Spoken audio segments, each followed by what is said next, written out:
Basically, cessation. Look, I want to say also to begin with that it's quite contentious, this topic, and even within, say, Buddhism and other traditions, when you talk about this, depending on who you ask, you'll get a very different opinion on it.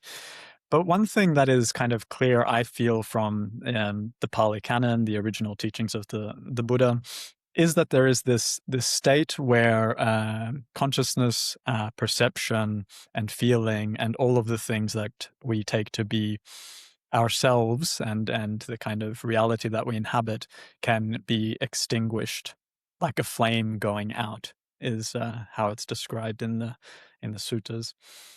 And this is very interesting for many reasons. One, from a scientific perspective, it captivated me because it's a way to explore consciousness, because it's quite paradoxical that consciousness could turn itself off. How is it possible that a mind could basically, turn the knob of general anesthesia, self-administer general anesthesia, and turn off consciousness?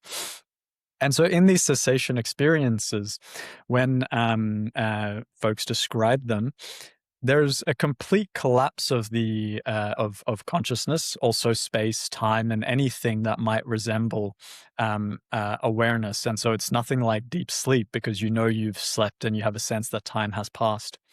In nirodha or nirodha samapatti, and those two are a little bit different, you can be. It's a much more like general anesthesia in the sense that there's just a cut in consciousness, and yet a huge amount of time could have passed, days, for instance.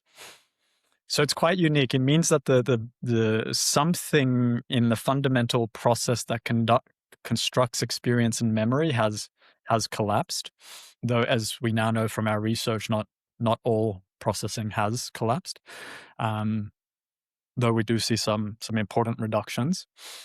And so it's interesting for scientific reasons, but it's also what makes it actually important from a contemplative path perspective is that there's a profound transformation that one experiences when they go through an experience like this.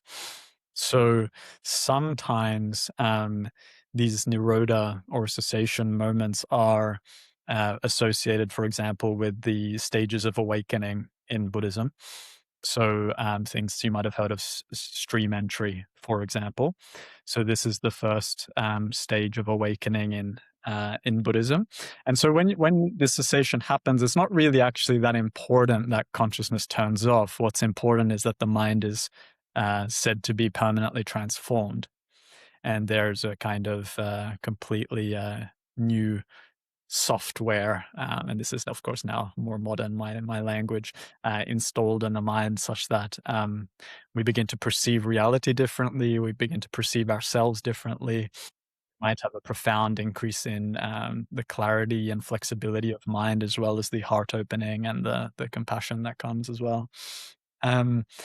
So I think it's fascinating phenomenologically from the perspective that you can have this sudden moment of transformation that appears to be permanent in mind.